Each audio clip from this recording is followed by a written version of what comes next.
Definitely something that is a real surprise for a lot of folks, catching that musicality of yours. And I always, when I watch over there, it makes me think back to, I remember standing around with you. You wouldn't remember it, and why would you? It was Ozfest 2000. Oh, wow. I remember that pretty well. We were backstage at the Tweeter Center. You were doing like a BCN thing, and I was with ZLX at the time. We were doing like a little thing back there, and you were being interviewed by them. And you watch that character, the Sully from Godsmack, and the music that you were putting out, the music you're known for, music you're going to draw all these people into this show tonight.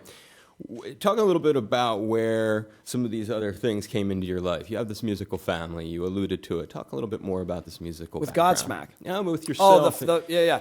Well, it was funny. I was just having this conversation last night.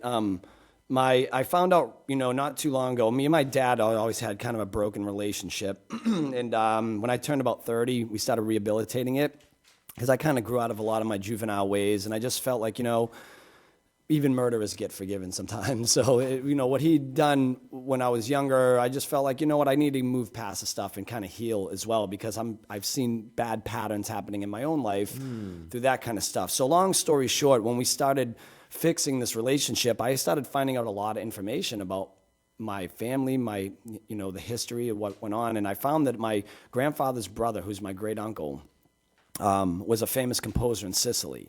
And I think that's really where the gene must have came from, because there's a little town in Sicily called Melilli, and his name was Emanuele Carta, and he was this famous composer. And so every year they have a day where they honor his music, and they have a festival, and his pictures in the museum, and it's like a big deal thing in this little town.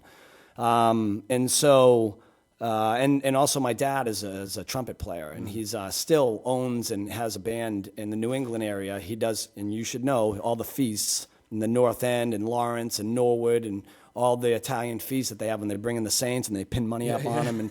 And that's my dad's band. It's the Northeast Italian Band. Is that what they're called? Yeah. They used to be called the Italian Colonial Band, and then they split, and one guy took that and he started another thing. And so his band is called the Northeast Italian Band, and they're the ones that are responsible for running like all the feasts in New England, Boston area. And so I was kind of always raised with music. My dad, has been a musician since I was born, so I would watch his jazz bands in the basement and fall asleep in the acoustic guitar cases, watching them practice and things like that. And so at 3 years old, I started playing drums, and by 3.5, I was taking lessons. And that was it, and here we are now. And now I'm a singer in a band. Were you always, so even through all of the earliest years of Godsmack, before these other flavors reared their head, the more acoustic, the softer tones, were you always sort of interested in these other sounds? They were always part of your life, like the piano, as an No, example? they came later. I've been a drummer my whole life. It's a really ironic kind of story, but it's just weird how it turned out. Since I was a baby, I was playing the drums, and that's all I've ever played. In every band I was ever in, I played drums. And then I think just, after years and years of trying and getting in a band and getting this close, and I actually signed a record deal in '93 with a company called Warner Brothers, with a band called Strip Mind. Right. And then, a year or two into that whole thing self-destructed. And then I guess I was just tired of joining bands and having a different leader in there, and I felt that like they were responsible for a lot of these things not happening, whether it was drug-oriented or whether it was ego-oriented. So I decided just to start a band, and at first it was me and my bass player Robbie and this kid Lee Richards, and we would jam up in the attic, and we would write music, and I would play the drums, and then take it home and just start writing lyrics, and we were going to audition singers. But we were also just coming out of this era where everyone was singing really high still. Right. And I didn't really want that kind of texture for this band. I wanted a bit more of a Metallica sound, gritty and tough and raw. Okay.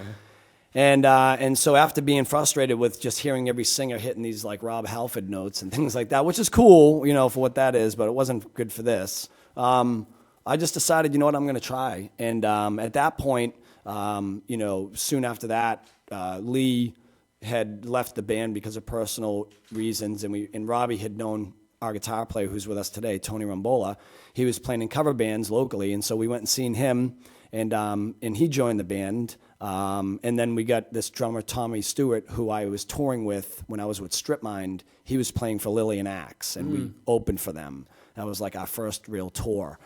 So, and that's how it became about. And, I was really bad at singing, and And I just kept trying and trying and trying, and eventually just, figured it out. So it was a big experimental project. It really wasn't supposed to do what it's done. I mean, the whole thing was kind of an oops. Well, really, that's a great way of putting the beginnings of Godsmack. There's this grassroots sort of DIY story that, I hate to give WAAF any credit, but as a PCN boy, but yeah. Your story requires like acknowledging the way that the community, both radio and retail, sort of came together around that one tune, and how Keep Away really tell the story of how this went from being a song that you would put out, almost more like a demo or an introduction to the band in so many ways, and how it suddenly catapulted you into. Yeah, it was, like I said, we were writing music, we were trying to figure out what we sound like, we had a lot of different sounds on the first album, because I was listening to a lot of different bands. I was listening to Nine Inch Nails, I was listening to Helmet, I was listening to Pantera,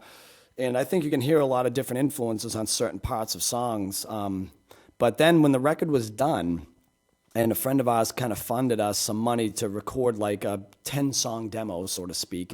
We put it on a CD because at that time, right at like 95, that's when all this started, and cassettes were kind of going extinct, and it was turning into CDs, and everyone had their demo on a CD except for us. So we borrowed a few grand. We recorded this record over a weekend, no lie, for like $2,600, literally over a weekend. 10 tunes. The same record that's in the stores today is the same record that we recorded as a demo in the basement of a place called New Alliance Studios in Boston, right across from BCN, actually. Sounds like the story of Paranoid. Yeah, and it was funny that we had wrote these 10 songs, and Rocco, a DJ from WAF in Boston, heard, we sent everyone the disc, and he actually played Keep Away for a bunch. And then as he came to see us live, and the band was building our live show more and more, we were starting to sell at the clubs everywhere because we were getting radio play and so on. We were writing still, and me and Tony sat in the room one day, and we wrote this song called Whatever. And it wasn't on the record, so we made a separate CD, and we elastic banded it to the album, so when you bought the record, you get this free bonus track. Right. When Rocco heard that, he goes, dude, that is the song. So he started spinning it, and boom, it blew up, and the rest is history. And it was really, and Newbury Comics played a role as well, right? I mean, they did. Yep, they took, when we were first selling our CDs out of the trunks of our car, they took 5 CDs a month, and on consignment. And when they would sell them, we'd send them 5 more, and 5 turn into 10, and 10 turn 100. And before you know it, we were selling 1,000 a week, and we were outselling bands like Metallica and stuff like that in this local chain of stores called Newbury Comics. Yeah, and that's why I mentioned this because in the old days of radio and stuff, you talking about other stations. Certainly we're not in the same marketplace, so it's much more relevant. But music albums, they're a dying commodity. Radio support, the different elements that make an album sell are dying commodities in so many ways. So it's really remarkable to see how it started with you guys and doing that. And it started with a lot of elements in the community coming together in a supportive way around the band and making this local act outsell much bigger acts in the community. It really was a phenomenon. I mean, looking back at it, we talk about this a lot sometimes, and it's really a great story. But looking back at it, we didn't know it was even happening. We were just trying to keep up. Like, we would print 100 T-shirts, and they would sell at a show. So we would tell Robbie, we have to get 100 more shirts or whatever. Or when the CDs were gone, we'd be like, we have to go print another 1,000 CDs. And it just became so frequent. We were like, it was happening. The buzz was happening. The clubs were selling out, but we didn't realize that we were that thing in Boston that was blowing up. We were just kind of in the trenches trying to keep up with the whole pace of it. And so looking back now, we're like, of course it was happening. It's very obvious to look back and see it. Right. But at the time, you can't. Yeah, I can imagine it wouldn't be apparent to you. Because at that point, too, you've had so many no's and disappointments in your life. You just don't believe it anymore. That you could finally be making it. Yeah, you're happy that you're gigging and you're getting more gigs and people are coming to see you and you're psyched about that. And still, to that day, we would pick out the curtain and go, is anyone showing up today? Sold out club, But, you still have that paranoia from being trained your whole life to fail almost, to be disappointed. And I think that's probably the biggest lesson that people need to learn and teach their children as you grow up is you need yes, we nurture them and we love them and we want the best for them, and no one wants to hurt or harm, see your kids harm, but you have to really prepare them for disappointment. Because if you don't, man, it's going to be devastating for them later when they don't get that job or they don't do well in school on a test or what, you know what I mean? You can't expect you can't ace your way through life. It just doesn't work. You build up a level of perseverance from having to try so hard, really, to get there. One of the, we were talking before this started about some of the songs that Sully might play for us. And one of those is, in fact, a Godsmack song. Yeah. And on a really mellower tip. Talk a little bit about Serenity. I've been listening to it a lot recently as we geared up for this thing. I'm delighted you're going to play it. Where did it come from? Well, we were in Miami, Florida. We were recording the third record, and we decided just to move down there for 6 months and just get away from family and friends and everybody that was becoming a distraction. We knew this was our third record. It had to be a big record. And we just wanted to kind of isolate and concentrate on the work. So we moved the band and a few crew members down to North Miami, and we recorded at the Hit Factory, and we all shared a 6-bedroom house. And Tony's room was right next to mine upstairs. And he was sitting on the bed one day noodling around. I heard him playing, this thing on the 12-string. And I kind of just jumped on him immediately, and I was like, what is that? And he said, I'm just noodling around, And so I had just happened to be reading a book called Ghost Rider, which was Neil Peart from Rush. Yeah. His book about the tragedy that went when he lost his daughter in a car accident. His wife died of cancer, and his dog died, and everything was his whole life was tipped upside down. And I was so inspired by not so much the tragedy of it, but how we as human beings have this inner strength to find a way to survive these horrible situations that we get ourselves into, 9/11, things like that. If you can't imagine if someone told you this was going to happen, what you would do. You'd think, I can't survive that. But we just have a way of coming through. And that's what inspired me, was here was a guy that had the most horrific things happen to him. His whole life was torn away from him.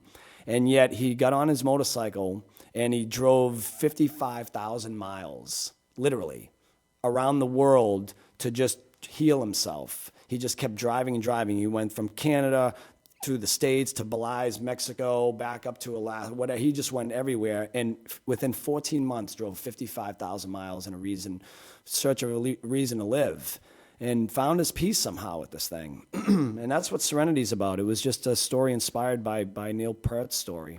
When will we learn to control? Yeah. What is the control? Well, is that when are we ever going to have, I guess it's my way of saying, when do we ever get to control our lives, our destiny? Do we know how to plan and execute this thing? Or is it always going to be that life throws its curveballs and we never really have control over it? The melody line of the verses, so Sabbathy, so vintage early 70s original Sabbath. Yeah? Anyone ever said that? No, but that's cool. Yeah, it's very... me and Tony's... most of the band actually grew up on Sabbath, so... That's apparent. That's cool. Well, that'd be cool. So you want to do Serenity? Yeah, let's do it. Awesome. Tony Rumbola, please step up.